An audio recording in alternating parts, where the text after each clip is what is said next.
because I always defended everybody. I was always the one who found the solution and tried to resolve the problem by having people talk to each other. Justice with truth. I'm giving you one more chance to tell me the truth. This is Justice for All with Judge Cristina Perez.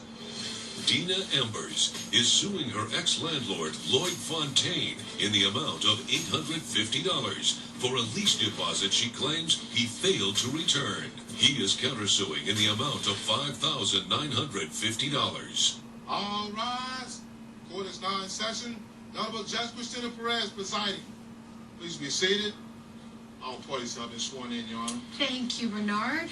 Ms. Embers, tell me, you live in New Orleans, right? Yes, ma'am. And you're here suing your landlord? Mr. Fontaine rented me an apartment in New Orleans, right off the balcony there where they hold the Mardi Gras parade. Right, St. John's Avenue, yeah?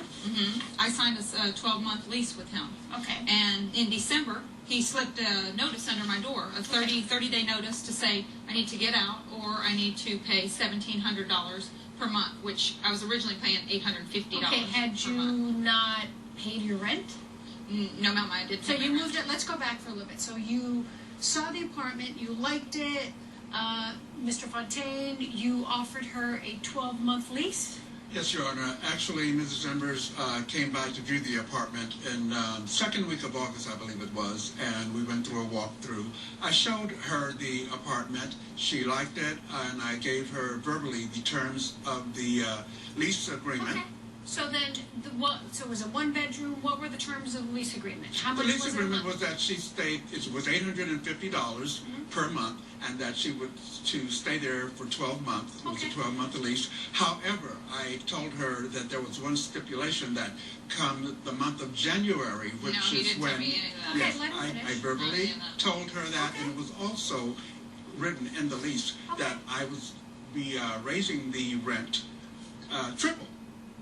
For the Mardi Gras for the 2 weeks of Mardi Gras, or for how long? Yes, actually for the entire month.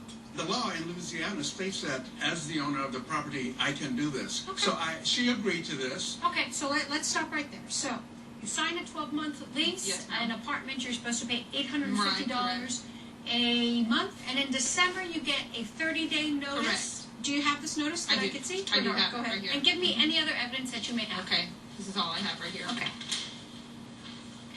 So then you get this notice. It says, please note that this is your 30-day notice to vacate the premises for the Mardi Gras holiday time period or pay the rate of $1,700 weekly. Per week. Wow. Right. Okay, warmest regards, Mr. Lloyd Fontaine. Right. Okay, so then you get this. What do you do, Mrs. Missy? Well, I freak out. I'm like, oh my God, are you serious? Really? I mean, you liar. You lied to me, you know? Okay. The reason why Mrs. Embers is bringing me to court is because she's highly upset.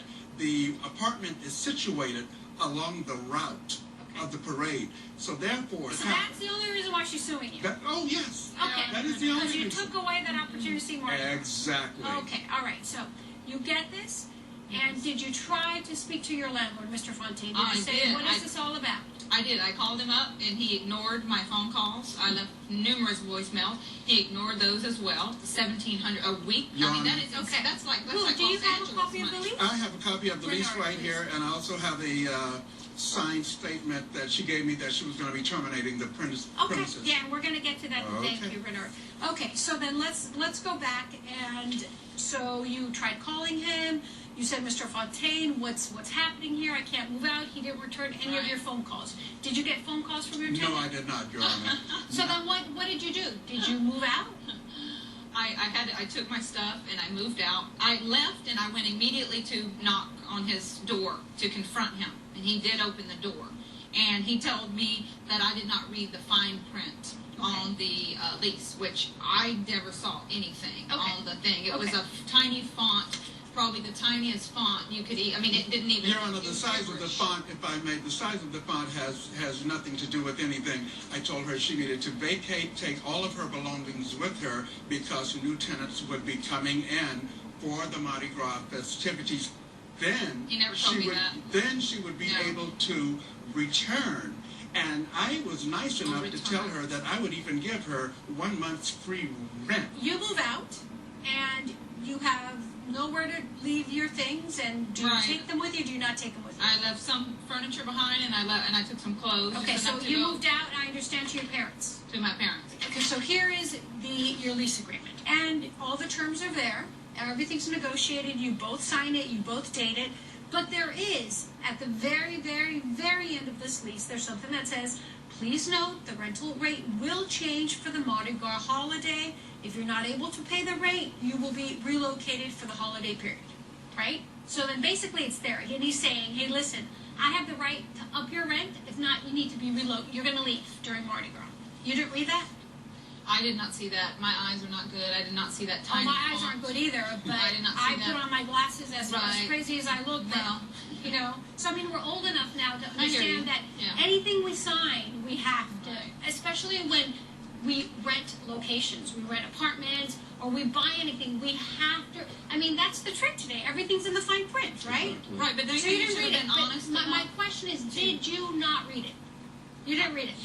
Coming up on Justice for All with Judge Cristina Perez. Have you ever rented apartments before? Yes, I have. Okay. Have you read those leases? I never had a lease on my last apartment. No, I didn't. And later, We're not friends. Yes, we are we are. manager We have a and tenant. relationship. We have something that's going on between us. What do you have that's going on between you two? A good vibration. closed captioning provided by Watching Justice for All with Judge Cristina Perez. We're back with the case of Dina Embers, who is suing her ex-landlord Lloyd Fontaine for the return of a rental deposit. So then you signed it, but you didn't read fully your. I read it, but like I said, it was so tiny, I didn't see it. Like, Okay, well, it's the same size print as everything else down no, here. he just. Have you ever rented apartments before? Yes, I have. Okay. Have you read those leases? I never had a lease on my last apartment. No, I didn't. Okay. Have you ever signed a contract before? Have you bought a television? Have you leased a car? Actually, no, bought a I have car? not. And You've this is never a signed a business contract person. in your life. You've never signed a contract in your Okay, life. for a car, yeah. Okay. So did you read that? Probably not. Okay. All right. I'm going to give that to you. It's right there. But what we know, because this is such a unique thing to New Orleans, we understand that the law says that fine, it has to be in writing. Right. But the landlord must orally discuss and agree to all of the terms with the tenant. If you discussed all of these terms, how come she has no idea what you discussed? Your Honor, because what I gave her was a month's free rent. If Did she you get a returned, month's free rent? No, because I never went back. No, but did you know you were going to get a month's free rent? No. Okay. yes, it was in the lease. So then that's the problem here, that you claim, I think you're very smart, Mr. Fontaine, I think you've done this before. And we looked up your record, it doesn't seem like you've ever had any problems with any other tenant, so I give that to you. Yes. However, you have to really discuss all of the terms before you guys sign the agreement. We did that, And Your I Honor. don't think you guys No. did, though, Mr. Fontaine, because she has no idea what she was supposed to do with her stuff. Because she told me she had to leave some stuff there. That it makes me believe you guys didn't sign it. You just put it in there, and you let her sign it. At that moment, you yourself terminated your own lease with her. Having said that, the problem here, Miss Embers, is that you also have a responsibility to read. Okay? Both of you were at fault here. Completely at fault. So therefore, based on that, what I will do, based on the evidence, is I'm going to deny your claim for $6,000, Mr. Fontaine. That's ridiculous. Okay? And I'm also denying your claim for $850 No, that's fine. as a less That's fine. As long as he doesn't win. Judge Perez has ruled against both litigants. All claims are denied. I'm glad you lost because you're a scam artist. Yeah, I'm sure you are glad. You know what? You need to learn to read the fine print.